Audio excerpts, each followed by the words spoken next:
साहिब की क्या शान है, मेरे साहिब की क्या शान है, मेरे साहिब की, मेरे साहिब की क्या शान है, मेरे साहिब की क्या शान है, रोशन ये सकल।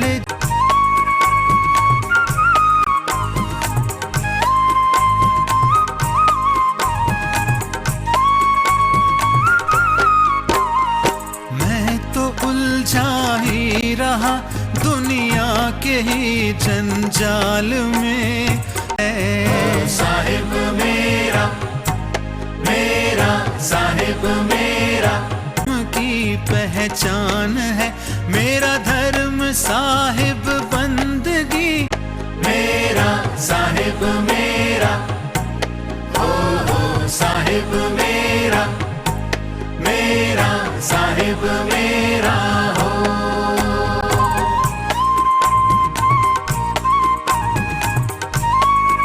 मेरी भक्ति का हमें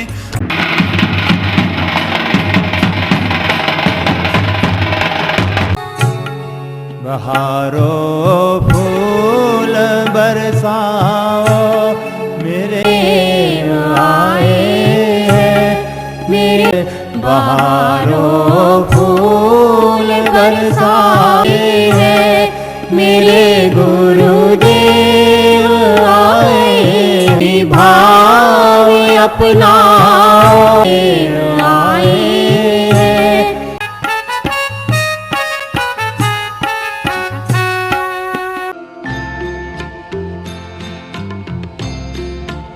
पिता है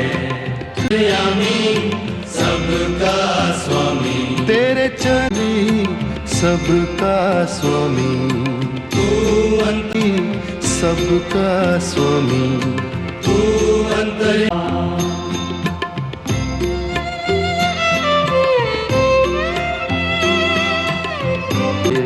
तू ही बिगाड़े, तू ही संवारे,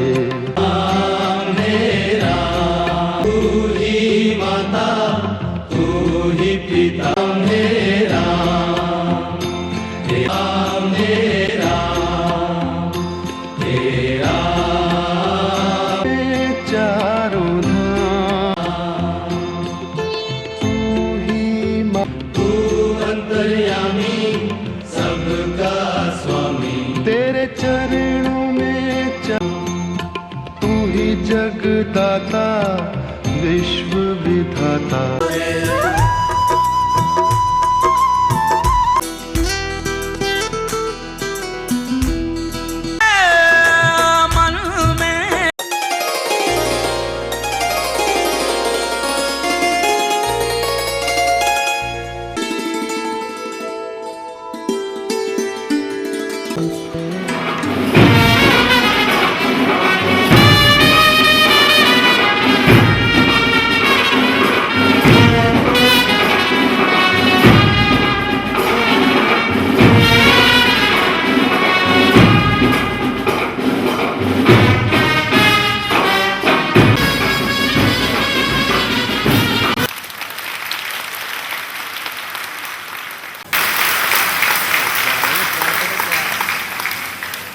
उस समय परम पूज्य भैया जी के पिताश्री परमहंस महात्मा श्री अप्रभात जी महाराज, पूज्य भाई साहब जी महाराज जबलपुर ही पीएचडी विभाग में थे।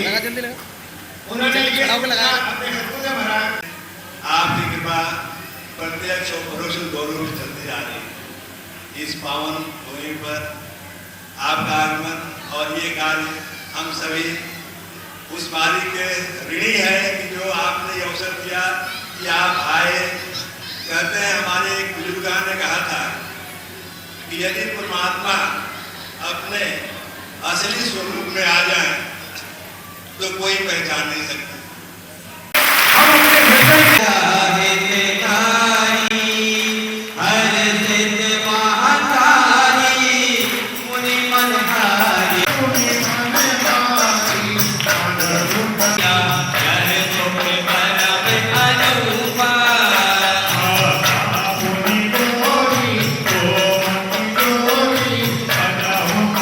शांत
फिर क्यों है उसका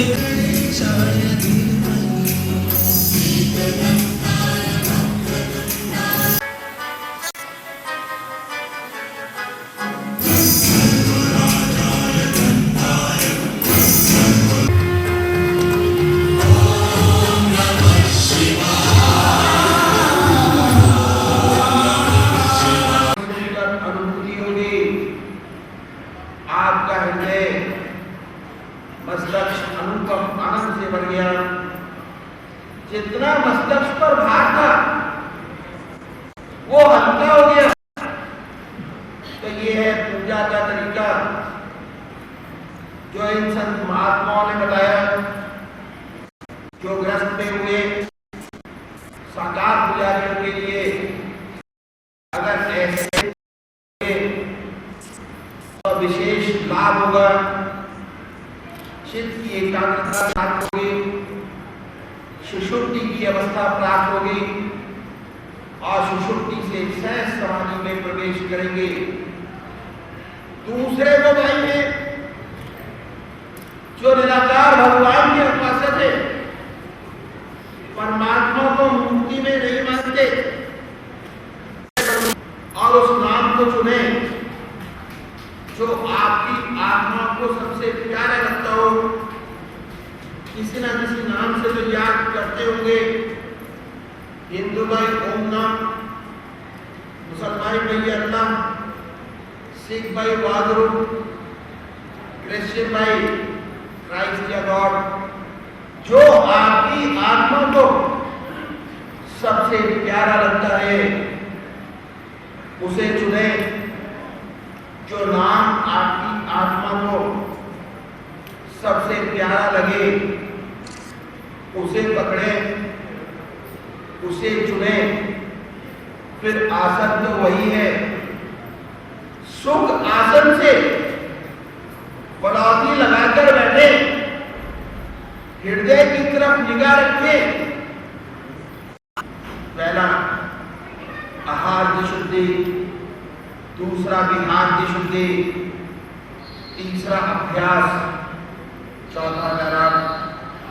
तो ये आहार की शुद्धि जो करनी है, इन संतों ने बड़ा आसान तरीका बताया कि कैसे ये सहूलियत से हो जाए। यदि इस आत्मा की याद कर ली जाए बहुत बड़ी बात हो जाएगी। विहार की शुद्धि हो जाएगी। भगवान श्री कृष्ण ने विहार की शुद्धि पर बड़ा जोर दिया। कैसे होगी इसका तरीका बहुत प्रैक्टिकल इन संतों ने बताया जो ग्रस्त में हुए। जब दुनिया के सारे काम समाप्त हो जाए, आप अपनी चारपाई पर बैठिए, बैठकर दो काम कीजिए। आसन लगाने की जरूरत नहीं, पूजा के वस्त्र पहनने की जरूरत नहीं। जिन वस्त्रों में सोते हैं कोली में बैठकर दो काम कीजिए। पहला आत्मनिरीक्षण कैसे करें, अपनी आत्मा से पूछिए चारपाई पर बैठकर कि आज आपसे कोई अच्छा काम बना क्या, ऐसा काम जिससे किसी दूसरे की आत्मा को प्रसन्नता हुई हो। अगर ऐसा कोई परोपकार का काम आपसे बना है तो उसे भगवान के अर्पण कर दीजिए। हे प्रभु, आपकी दया कृपा से बना इस सेवक में कहाँ शक्ति है कि किसी का कोई भला काम कर सकता। ऐसा अवसर आपने प्रदान किया और हो गया। इस अच्छाई को भगवान के अर्पण कर दीजिए कि आपकी दया कृपा से हुआ, आपको अर्पण है। फिर सोचिए कि आप में कोई खराबी तो नहीं है, कोई कमी तो नहीं है। अपनी आत्मा से पूछिए। अगर आपकी आत्मा ये कहती है कि कोई खराबी नहीं तो बड़ी अच्छी बात है। अगर कहती है कि आपकी जिंदगी में झूठ है, कपट है, क्रोध है, काम है, लोभ है, मोह है, अहंकार है और बहुत सी आदतें खराब है, अगर ऐसी कोई चीज नजर आती है तो इसके लिए प्रायश्चित करना बड़ा आवश्यक है और भगवान के सामने प्रायश्चित करे कि परमात्मा इन कमियों से मुक्ति करे। प्रार्थना बहुत बड़ी चीज है। परमात्मा के सामने प्रार्थना कीजिए, आपके सारे काम होते चले जाएंगे, आपकी आत्मा को बहुत ऊंचा उठाना चला जाएगा। और प्रार्थना करने का सबसे अच्छा तरीका क्या है कि हम अपनी आत्मा से पूछें कि ये जो गड़बड़ हो जाती है, इसमें से छोटी बात को पकड़े, बड़ी को ना पकड़े, जो आदतवश हो जाते हैं, जैसे गप लड़ाने की आदत पड़ गई है, उसमें झूठ बोल जाते हैं। झूठ तो झूठ है, इससे कोई फायदा नहीं, बिना मतलब झूठ के बोले। अगर आपकी आत्मा ऐसी छोटी छोटी बातों से उड़ती है तो छोटी छोटी बातों को पकड़िए, परमात्मा से प्रार्थना कीजिए कि हे प्रभु ऐसी शक्ति प्रदान करो कि कल से ये छोटी सी खराबी न हो। परमात्मा से वायदा कीजिए, जिन्हें हम सोचते हैं कि नहीं जा सकेंगे, उनमें भी परिवर्तन नजर आएगा और छूटती नजर आएगी। शर्त एक है, जिस बात का भगवान से वायदा करें उसे पूरा अवश्य करें। अगर पूरा नहीं करेंगे तो आपकी इच्छा शक्ति विल पावर घटेगी। न करना अच्छा है वायदा, पर वायदा करके पूरा न करना खराब है। जो वायदा करें पूरा करें, इच्छा शक्ति बढ़ती चली जाएगी। इसके बाद ईश्वर का ध्यान कीजिए, अपने इष्ट देव को याद कीजिए चारपाई पर बैठकर, और जब ध्यान अच्छा लग जाए उसी के ध्यान में सो जाइए। ये अभ्यास, अगर ये अभ्यास करेंगे आपको बहुत विशेष लाभ मालूम होगा। ऐसे भाई बहन हैं जिन्हें ऊट-पटांग सपने आते हैं, ऐसे सपने आने बंद हो जाएंगे, नींद अच्छी आएगी, बेखबर होके सोएंगे। जब अभ्यास और बढ़ेगा तो सपने बदल जाएंगे, सुंदर सुंदर सपने आएंगे। अभी तक हम डरावने सपने देखते थे, अब अच्छे अच्छे सपने देखेंगे, सुंदर सुंदर सपने आएंगे। आप देखेंगे कि पूजा कर रहे हैं, कभी कभी देखेंगे कि आप अपने इष्ट देव के मंदिर में बैठे हैं, अपने इष्ट का दर्शन, अपने गुरु का दर्शन, सत्संग का दर्शन, कभी सत्संग में बैठे हैं। जब साधक और तरक्की करता है, बड़े सुंदर सुंदर अनुभव मिलते हैं। सोते सोते अनंत सूर्यों का प्रकाश नजर आएगा, सारा शरीर विद्युत से ओतप्रोत होगा। ऐसा साधक सोकर उठता है तो वास्तव में उसके शरीर में बिजली दौड़ रही होती है। बड़ा अचंभा होता है, बड़ी हैरत होती है।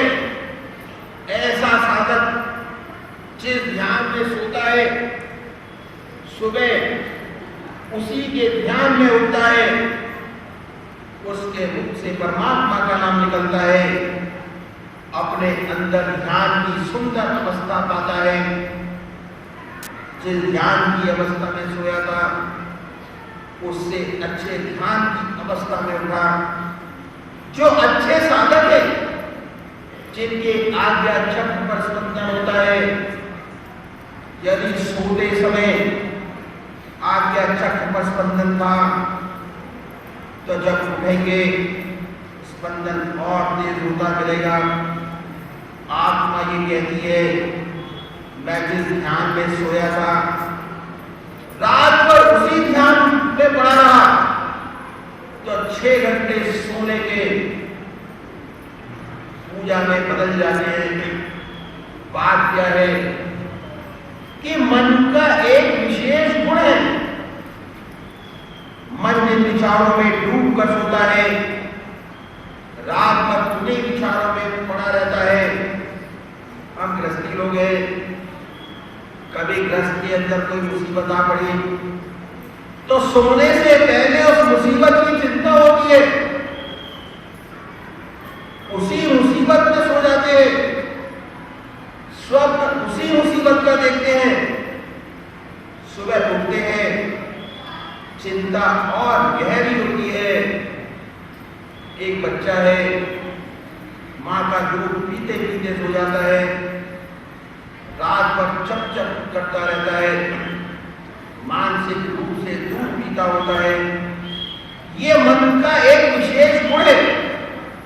मन जिन विचारों में डूब कर सोता है उन्हीं विचारों में पड़ा रहता है। अगर आप ईश्वर की याद करके सोएंगे, अपने किसी देव से प्रार्थना करके सोएंगे, अपने ध्यान करके सोएंगे, तो रात भर आपका ध्यान बना रहेगा और 6 घंटे सोने के वास्तव में पूजा में बदल जाएंगे। यही है विहार की शुद्धि, जिस पर भगवान श्री कृष्ण ने बड़ा भारी जोर दिया। विहार शैय योगक्षेम का क्षेत्र है, जहां पर साधक को सबसे ज्यादा समय मिलता है। 20 मिनट ध्यान कीजिए, 6 घंटे आपके अपने हो गए। इस तरह इन संतों ने बताया प्रैक्टिकल कैसे सच्चा विहार हमसे बने। इस तरह हमने देखा, आधा घंटा सुबह पूजा, आधा घंटा सायंकाल पूजा, आधा घंटा दोपहर भोजन का, आधा घंटा रात्रि भोजन का समय। हर व्यक्ति चाहे कितना बिजी क्यों न हो अपने संसार में, अपने बना सकता है, अपने परमात्मा का ध्यान कर सकता है। 24 में से 8। अब हम ये देखेंगे कि 8 के 16 घंटे कैसे बने। इसके लिए संतों ने बड़ी सुंदर नीति अपनाई और बताया कि यदि आपके पास और कोई समय खाली है तो अपने इस देव को दे दीजिए, और खाली नहीं है तो कोई बात नहीं। अगर खाली है तो परमात्मा को दे दें। इसका तरीका संत महात्माओं ने क्या बताया कि आप अपनी आत्मा से पूछिए कि आपके पास समय खाली है कि नहीं।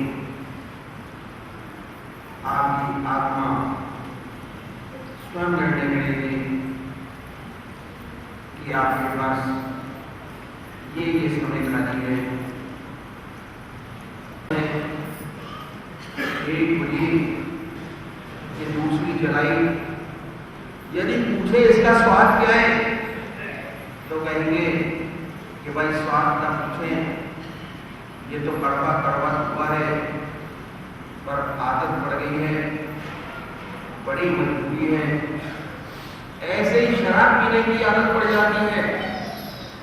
पहले किसी स्कूल की पार्टी में एक पैक पीते हैं, दूसरी पार्टी में दूसरा, तीसरी पार्टी खुद देते हैं, पीते और पिलाते हैं।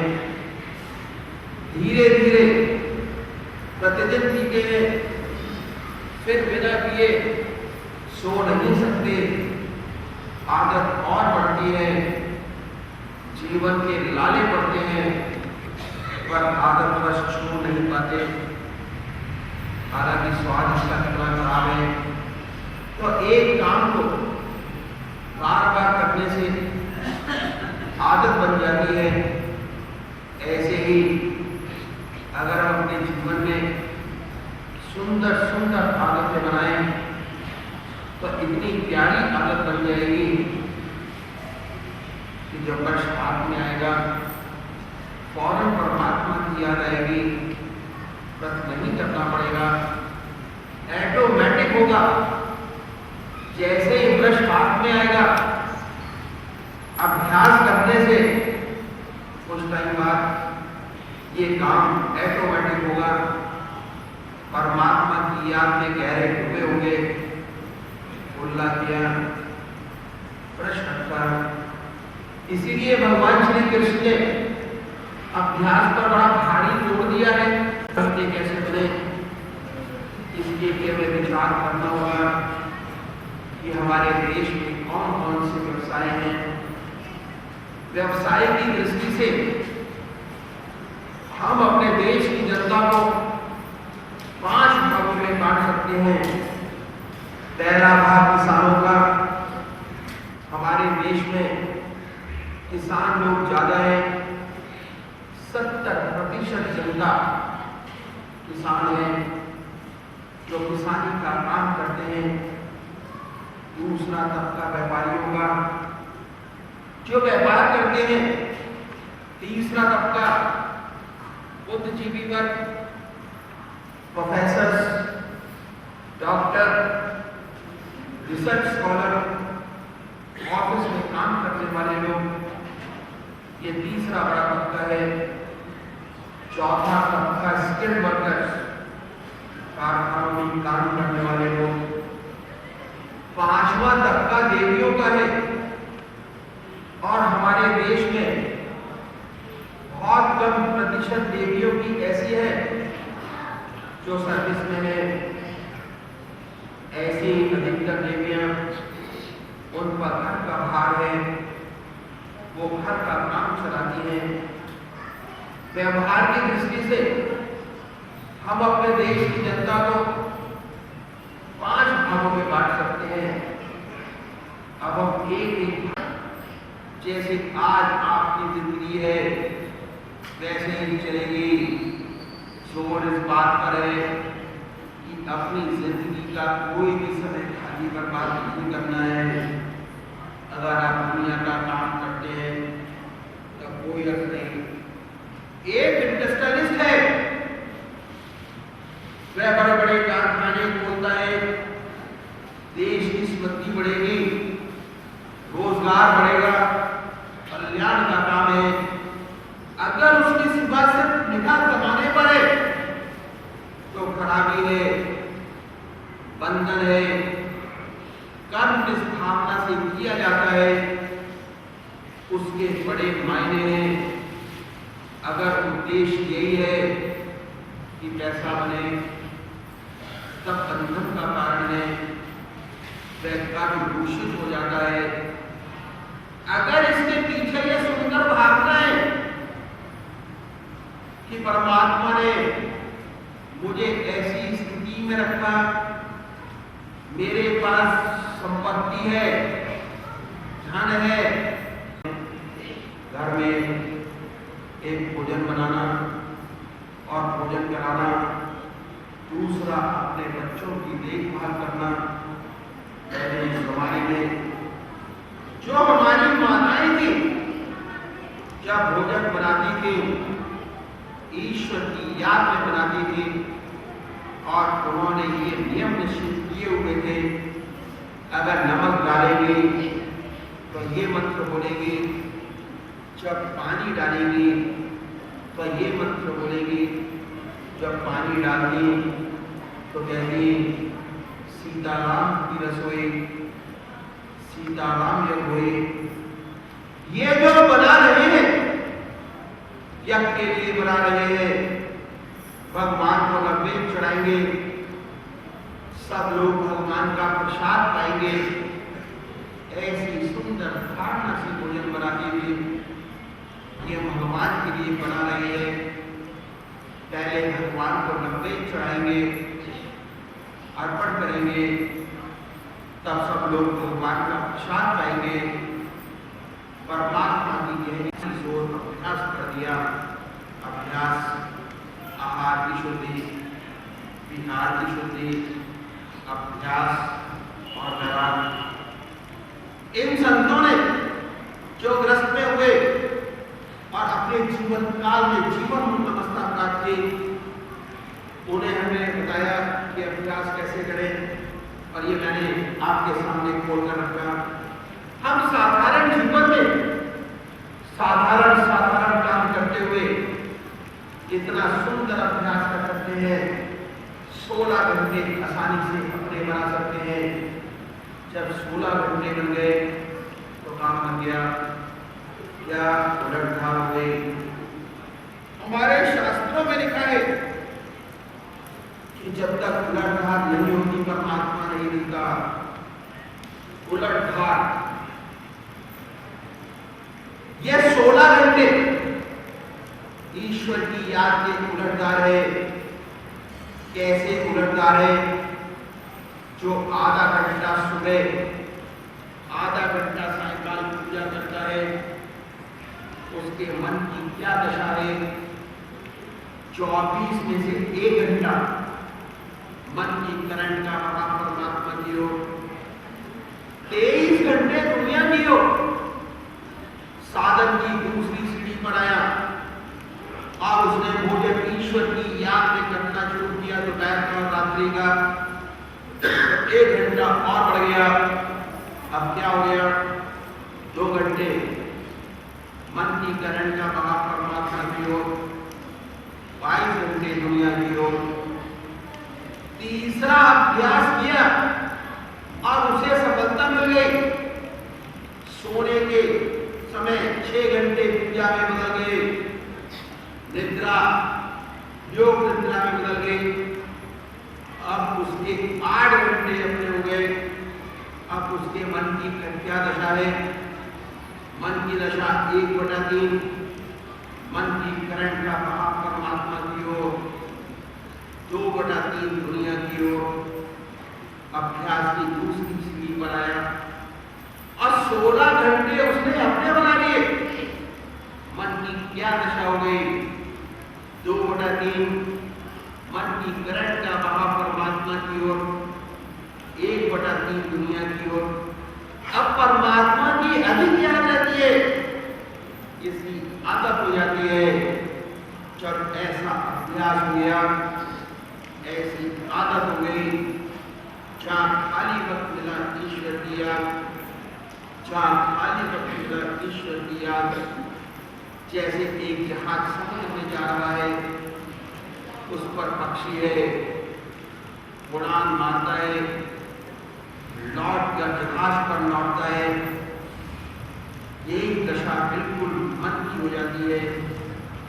काम में व्यस्त हुआ और काम से छूटा ईश्वर की याद, काम से छूटा ईश्वर की याद, अपने आप सो गए।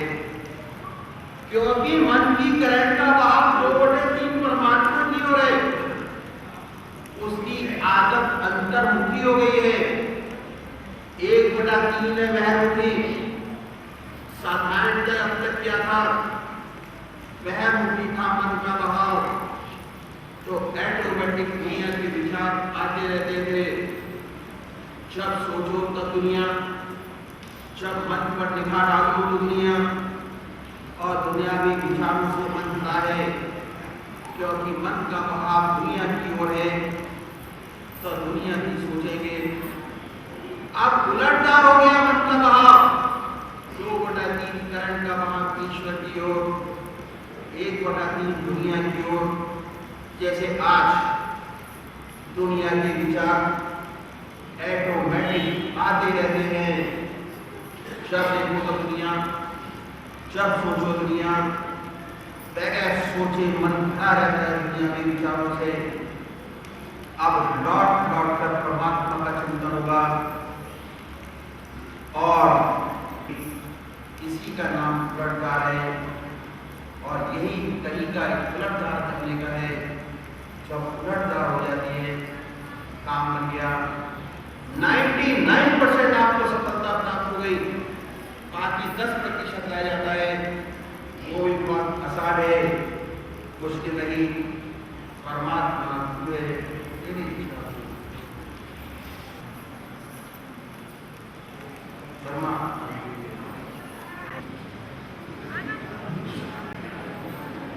प्रोग्राम ले लीजिए, इसको डाउनलोड करो।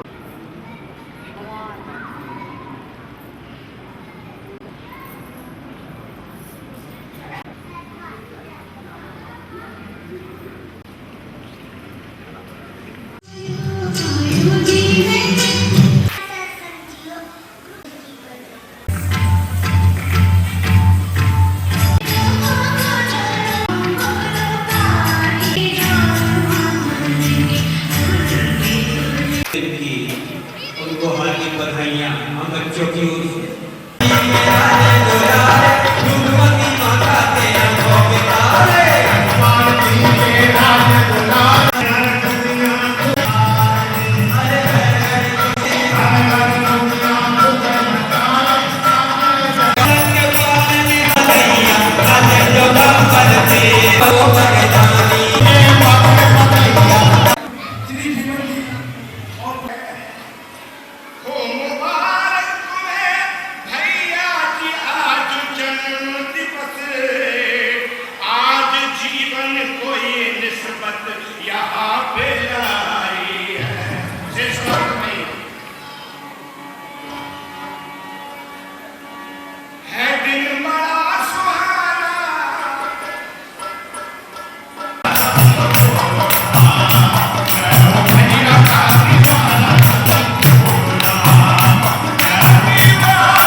तू सदा रहे इसी में मेरी भी आरू, इसी में मेरी आरू, तू सदा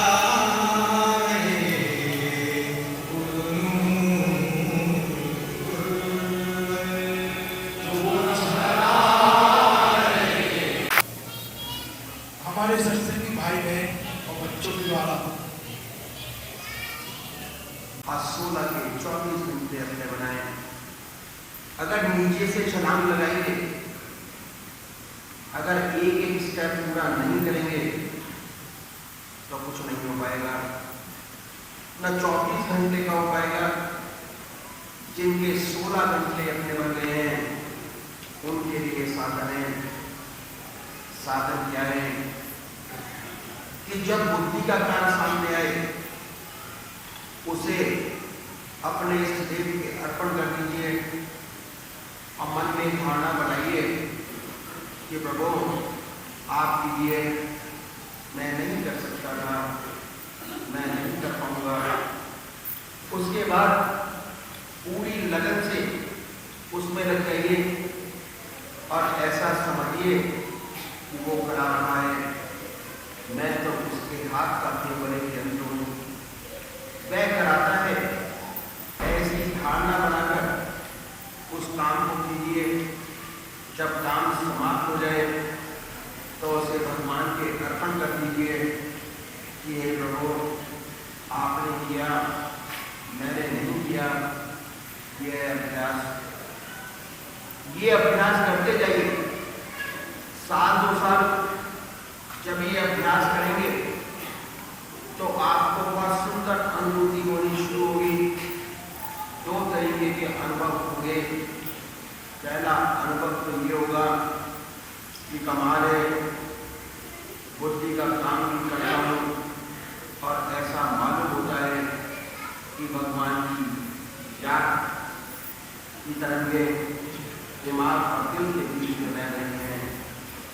दूसरा अनुभव ऐसा होता है कि काम अब आप करते हैं ईश्वर का समझकर, अपना समझ के तो करते नहीं, प्रभु का भेजा हुआ कारण है, ऐसा समझ के करते हैं। धीरे धीरे ऐसे अनुभव होने शुरू हो जाते हैं कि काम तो बहुत मामूली सा था, लेकिन जब वो पूरा हुआ तो उसका परिणाम बहुत बड़ा हुआ जो कभी आप सोच भी नहीं सकते थे। हैरत होती है इस काम का इतनी बड़ी इम्पोर्टेंस मैं कभी प्रयास भी नहीं कर सकता था, मैंने नहीं किया, भगवान ने किया। ऐसी धारणा धीरे धीरे बन जाती है। इस पर विश्वास होना मुश्किल होता है कि एक काम कैसे हो सकते हैं और ईश्वर की याद भी बनी रहे और काम भी होता रहे। जब तक साधक इस स्टेज पर पहुंचता है उसके आगे है और काम भी हो रहा है। कहा है कि संतो सहज समाधि भरी, गुरु कृपा जिस दिन से जागी, निश दिन अधिक चली। कबीर साहब ने कहा है कि संतो सहज समाधि भरी, गुरु कृपा जिस दिन से जागी, निश दिन अधिक चली। ये जो सहज समाधि की अवस्था है बड़ी सुंदर है और मन की एकाग्रता से आती है, चित्त की एकाग्रता से, अपने बड़ी मेहनत से आती है। असंभव ही है, लेकिन किसी ऐसे संत की सोहबत मिल जाए जिसका ध्यान 24 घंटे परमात्मा की याद में लगा रहता है, जिसका हृदय निरंतर परमात्मा की याद में डूबा रहता है, ऐसे व्यक्ति की संगत मिल जाए तो काम बहुत जल्दी हो जाता है। उसकी सोहबत से ध्यान बनने लगता है, उसके सानिध्य से उसकी सोहबत से ध्यान अपने आप से बनने लगता है। इसलिए कहा है कि गुरु कृपा जिस दिन से जागी, गुरु की कृपा से जिस दिन से मुझे ये चित्त की एकाग्रता मिली है, निश्चित दिन अधिक चलेगी। ये दिन दिन बढ़ती रहती है, इसमें घटान नहीं। जैसे जैसे खाली समय परमात्मा में देते चले जाते हैं, जैसे जैसे इस अभ्यास में डूबते चले जाते हैं, आपकी बहुत और गहरी होती चली जाती है और अधिकाधिक आनंद की अवस्था बनती चली जाती है। इसीलिए कबीर साहब ने कहा है, बहुत सुंदर है कि संतो सहज समाधि बनी, गुरु कृपा जिस दिन से जागी, निज दिन अधिक चली, जय जय डोलो सो परिक्रमा, जो कुछ करो सो सेवा, जब सो तो करो दंडवत पूजो और न देवा। कहते हैं जहाँ जहाँ ऐसा व्यक्ति चलता है वह परिक्रमा करता है और जो कुछ करता है वह सेवा करता है। जय जय डोलम सो परिक्रमा। जब हम मंदिर में भगवान की परिक्रमा करते हैं तो झरोखों से भगवान को निहार ले जाते हैं, भगवान के ध्यान में परिक्रमा करते हैं।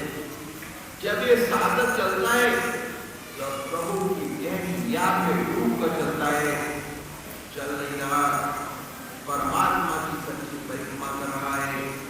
जो कुछ करो सो सेवा, सच्ची सेवा करता है। बहुत बड़ी सेवा होती है, संसार की दावानल से झुलसे हुए हृदय आते हैं, आए बैठे शांति लेकर जाते हैं, शांति और आनंद लेकर जाते हैं, दुख दर्द मिट जाते हैं, अपना दुख दर्द भूल जाते हैं,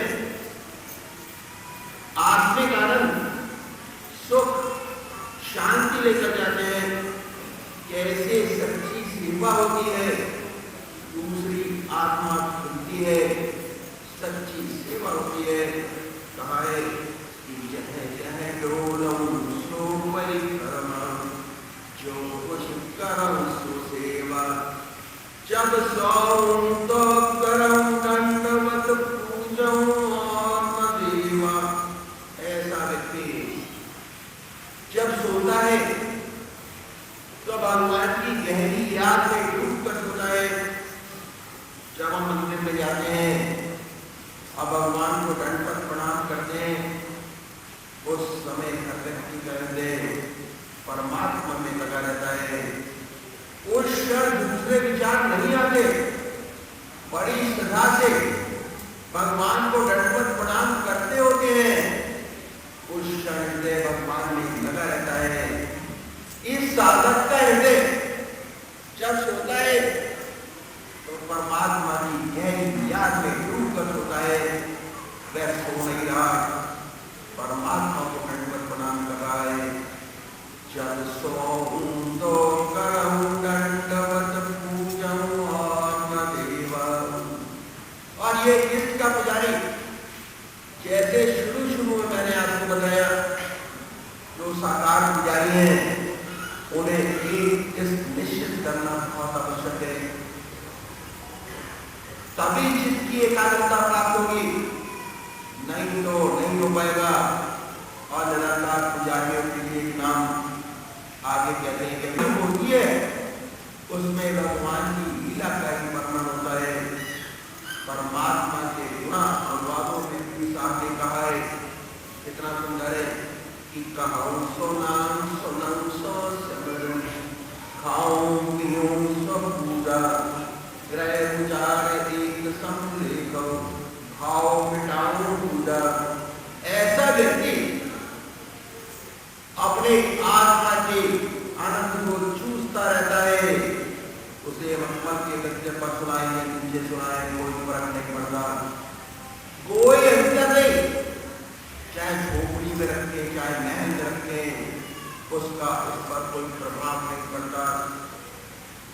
क्योंकि वो तो जानता ही नहीं इसका कि उसकी जिंदगी कैसी चल रही है। निरंतर परमात्मा की याद में लगा रहता है, अपने आत्मा के आनंद को चूसता रहता है।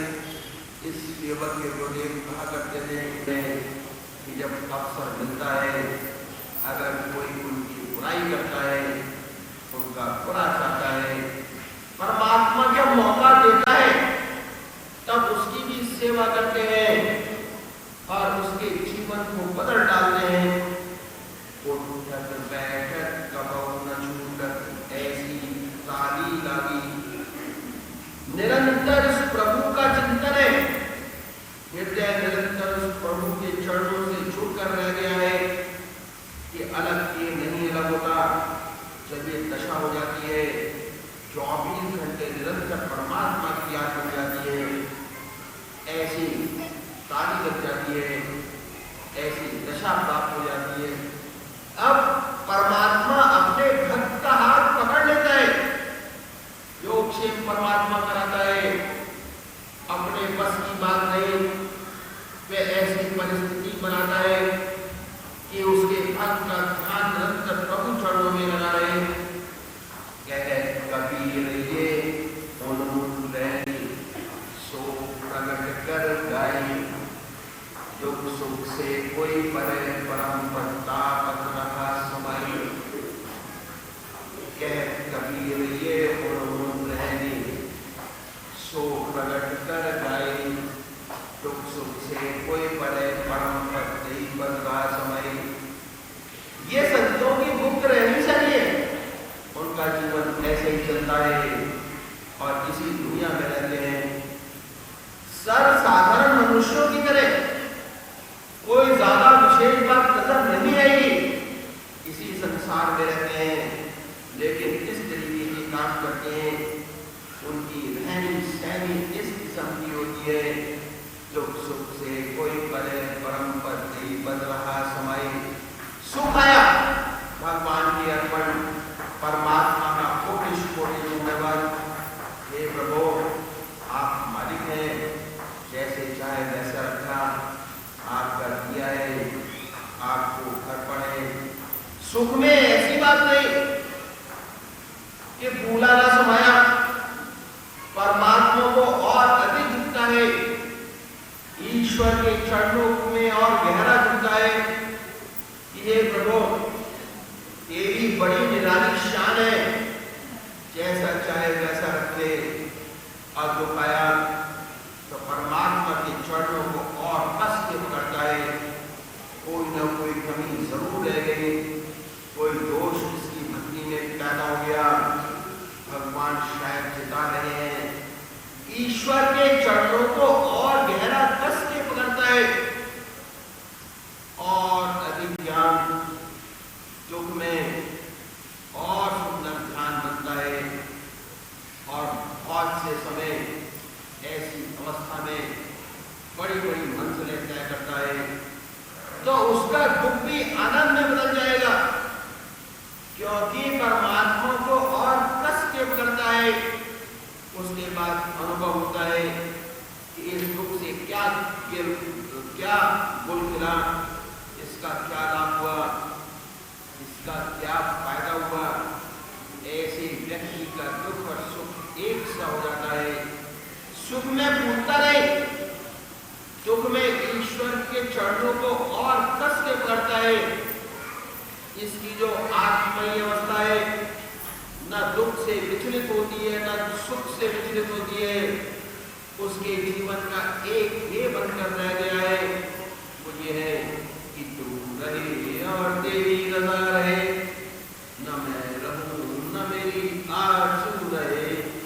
कोई चले, ऐसे व्यक्ति केवल एक इच्छा है कि प्रभु के चरणों को कस के पकड़ा रहूं, केवल मेरे चरणों, केवल प्रभु के चरणों में केवल ध्यान बना रहे, कुछ नहीं चाहता।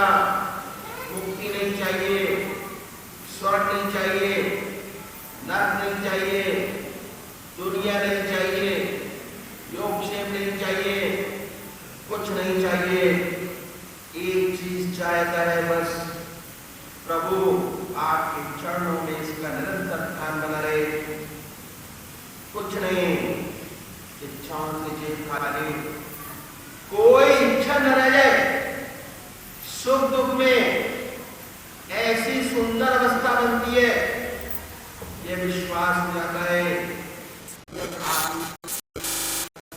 तो जरूर उस परमात्मा की याद बनी रहेगी। और वेद भगवान ने कहा है कि जो मुझे याद करते करते अपना शरीर पूरी तरह छोड़ता है वो मुझे पाता है। जरूर ज्योति से ज्योति एकाकार होगी, ऐसा विश्वास हो जाता है, ऐसा उसका जीवन बन जाता है। चलते फिरते, खाते पीते, सोते जागते, संसार का हर व्यवहार करते निरंतर परमात्मा की याद में उसका ध्यान बना रहता है। उसका हृदय बर्फ की तरह पिघलता रहता है। 24 घंटे परमात्मा की याद बनी रहती है।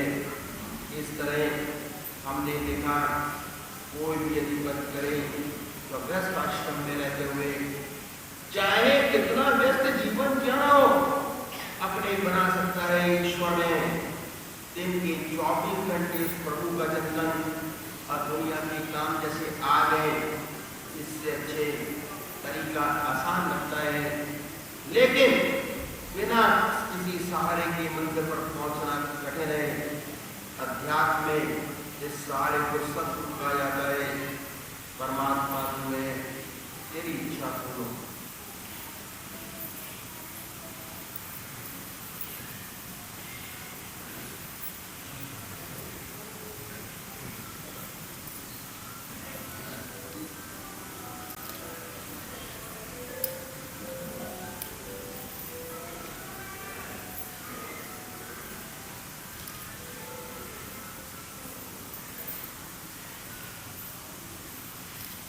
परमात्मा की ये इच्छा।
वक्त आप विचर रहे।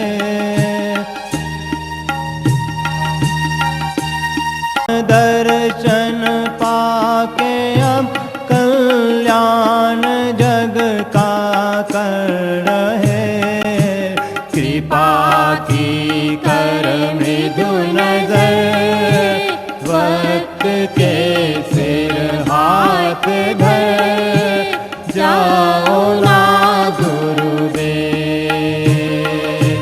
हमको तुम तो भाग गए, तुम हृदय में छा गए, जाओ ना गुरुदेव। प्रार्थना कर जोड़ के हम सभी को छोड़ के, जाओ ना गुरुदेव। हमको तुम तो भाग गए, तुम हृदय में छा गए, जाओ ना गुरुदेव, जाओ ना गुरुदेव, जाओ